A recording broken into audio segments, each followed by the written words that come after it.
તો બનાસકાંઠામાં સાર્વત્રિક વરસાદ છેલ્લા 3 દિવસથી લઈને જનજીવન અહીં પ્રભાવિત થયું છે।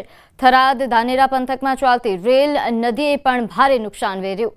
ગઈકાલે રાત્રે ભારે પવનને લઈને ખેતીના પાકમાં ભારે નુકસાન।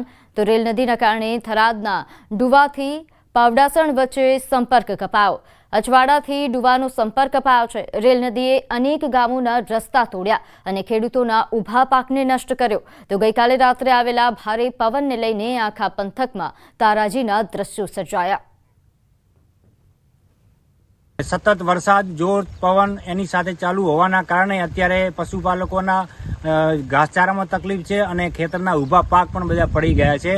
સરકાર સુધી અમે મીડિયાના માધ્યમથી વિનંતી કરીએ કે અમારો આ સંદેશો પહોંચાડો અને કંઈક રાતના સમાચાર ખેડૂતો માટે મળે, આવી અત્યારે હાલત અમારી છે। અહીંયા સતત વરસાદ જોર પવન એની સાથે ચાલુ હોવાના કારણે અત્યારે પશુપાલકોના ઘાસચારામાં તકલીફ છે અને ખેતરના ઊભા પાક પણ બધા પડી ગયા છે। સરકાર સુધી તો હાલ બનાસકાંઠામાં ઠેર ઠેર પાણી જ દેખાઈ રહ્યું છે। ખાસ કરીને જો વાત કરવામાં આવે, ગઈકાલ રાત્રે ભારે પવન સાથે વરસાદ ફરી એકવાર નોંધાયો। થરાદની અનેક સોસાયટીઓ પાણીમાં ગરકાવ થઈ છે। લોકો ઘર બહાર નીકળી શકે તેવી સ્થિતિ નથી। અહીં એક સેવાભાવી સંસ્થા દ્વારા લોકોની મદદ પણ કરવામાં આવી।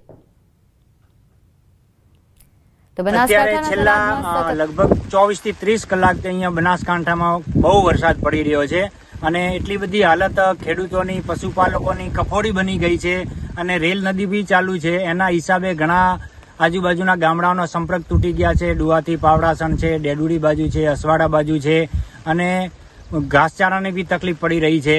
અને સતત વરસાદ જોર પવન એની સાથે ચાલુ હોવાના કારણે અત્યારે પશુપાલકોના ઘાસચારામાં તકલીફ છે અને ખેતરના ઊભા પાક પણ બધા પડી ગયા છે। બનાસકાંઠાના થરાદમાં સતત ધોધમાર વરસાદના કારણે શહેરના અનેક વિસ્તારો જળબંબાકાર થયા છે। ખાસ કરીને થરાદની મુખ્ય બજાર તરફ જતા રસ્તા પર ઘૂંટણસમા પાણી ભરાયા છે, જેના કારણે સ્થાનિક રહીશો અને વેપારીઓને ભારે હાલાકીનો સામનો કરવો પડી રહ્યો છે। તો હાલ થરાદમાં આભ ફાટ્યું હોય તેવી પરિસ્થિતિ સર્જાઈ છે। મેન રસ્તો છે એ બંધ થઈ ગયો છે, બ્લોક થઈ ગયો છે અને માણસો નીકળે એવો રસ્તો છે નહીં, ગાડીઓ નીકળે એવો રસ્તો છે નહીં એટલે બધું માણસોને આવવા જવાનો રસ્તો બંધ થઈ ગયો છે, કોઈ આવે નથી। એટલે મેન બજારનો રસ્તો બંધ થઈ ગયો, બસ સ્ટેન્ડ વાળો રસ્તો આવવાનો એટલે એકલું તે રીતે અમારે કોઈ વસ્તુ લેવા જવાય એમ નથી। સિટીમાં જવું તે રીતે જવાનો। આગળ વાત મહેસાણાના ધરોઈ ડેમની કે જ્યાં 2 દરવાજા ખોલાયા। ડેમના 2 દરવાજા 5 ફૂટ ખોલવામાં આવ્યા છે। ડેમની જળ સપાટી 619.79 ફૂટ સુધી નોંધાઈ છે। તો ધરોઈ ડેમ 91.34% ભરાયો। તો ધરોઈ ડેમના 2 દરવાજા ખોલવામાં આવ્યા છે। નોંધે છે કે અહીં પાણીની આવક વધી રહી છે। તે દરમિયાન આ સિઝનમાં ઘણીવાર ડેમના દરવાજા ખોલવામાં આવ્યા। ફરી એકવાર ડેમના 2 દરવાજા ખોલવામાં આવ્યા અને પાણી છોડવામાં આવી રહ્યું છે। આ 2 દરવાજાના માધ્યમથી 5 ફૂટ સુધી આ દરવાજા ખોલવામાં આવ્યા છે। ખાસ કરીને જે નીચાણવાળા વિસ્તારો છે ત્યાં એલર્ટ પણ જાહેર કરી દેવામાં આવ્યું છે।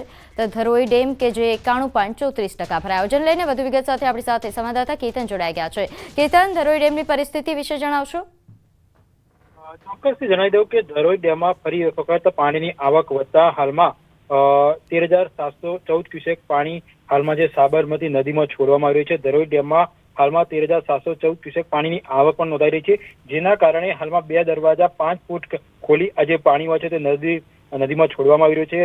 ડેમની જે જળ સપાટી હોય છે 619.79 ફૂટ પર પહોંચી છે। ધરોઈ ડેમમાં હાલમાં 91.34% ડેમ ભરાઈ ચૂક્યો છે। હાલની વાત કરીએ તો હાલની સિઝનમાં કુલ વરસાદ 1390.20 મીમી નોંધાયો છે। જી આભાર માહિતી આપવા બદલ।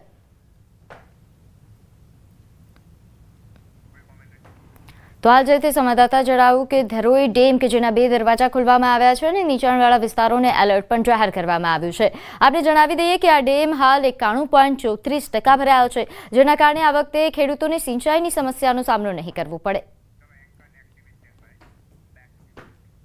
તો આ તરફ સાબરકાંઠામાં વરસાદે તબાહી મચાવી છે। હિંમતનગરના રામપુર પાસેથી પસાર થતી હાથમતી નદી જે 2 કાંઠે વહી રહી છે તે દરમિયાન એક ઘટના બની કે નદીમાં 2 વ્યક્તિ તણાયા। કોઝવે પરથી પસાર થતા પાણીના પ્રવાહમાંથી જોખમી રીતે બાઇક લઈને પસાર થઈ રહ્યા હતા। પાણીના પ્રવાહમાં તણાતા વ્યક્તિઓને અને બાઇકને બહાર કાઢવામાં આવી। બંને વ્યક્તિઓ નદીના પ્રવાહમાં તણાયા બાદ બચાવી લેવામાં આવ્યા હતા। તો પાણીના પ્રવાહમાંથી વાહન લઈને આ બંને યુવકો પસાર થઈ રહ્યા હતા. જો કે સ્થાનિકોની નજર પડતા જ બંને યુવકોને બચાવી લેવામાં આવ્યા. નોંધનીય છે કે હાલ હાથમતી નદી બે કાંઠે વહી રહી છે. તેવામાં આ પ્રકારે અહીંથી જોખમી રીતે વાહન પસાર કરવું એ ખૂબ જ જોખમી સાબિત થઈ શકે છે. તંત્ર દ્વારા એલર્ટ પણ જાહેર કરવામાં આવ્યું છે. તે છતાં આ પ્રકારની બેદરકારી એ જોખમી સાબિત થઈ શકે.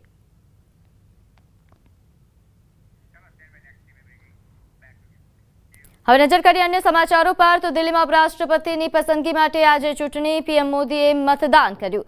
રક્ષામંત્રી રાજનાથસિંહ પણ સંસદમાં ઉપસ્થિત છે.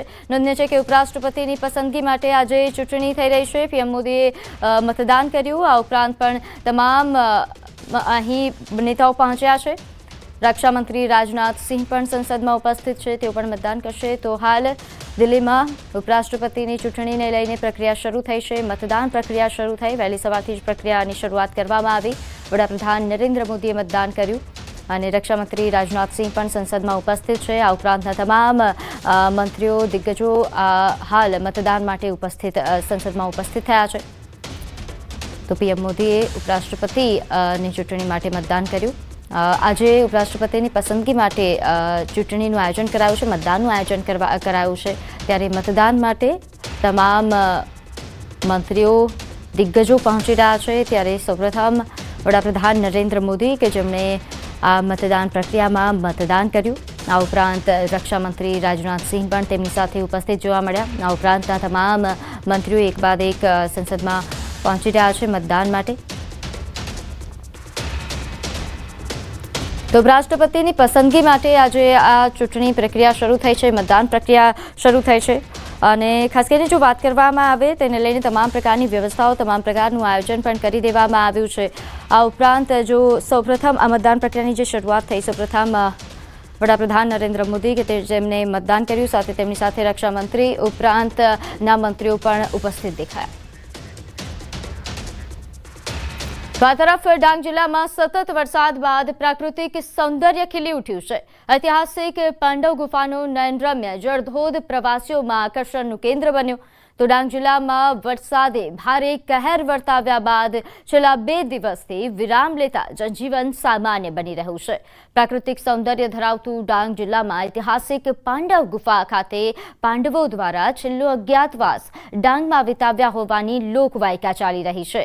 ત્યારે હાલ વરસાદના વિરામ બાદ લીલીછમ વનરાઈ વચ્ચે દુગ્ધારા સ્વરૂપે જળધોધ પ્રકૃતિપ્રેમી પ્રવાસીઓને આકર્ષણનું કેન્દ્ર બન્યું છે. તો દક્ષિણ ડાંગ વન વિભાગ દ્વારા પાંડવ ગુફા સુધી પહોંચવા પાક્કો રસ્તો સાથે પગથિયા બનાવી પ્રવાસીઓ માટે સુવિધા પણ ઊભી કરવામાં આવી છે.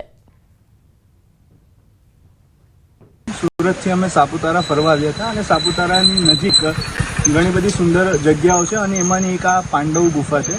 અહીં સૌથી નોટેબલ વસ્તુ કહેવાય તો એનો જે ઝરણું છે, જે દુગ્ધ ધારા રૂપે જે વહે છે અને મહાભારતમાં જે બધી દંતકથાઓ છે અને એમાં જેટલા પણ વર્ણનો છે એ ખરેખર એમ સત્ય વર્ણનો હોય એવું લાગે છે.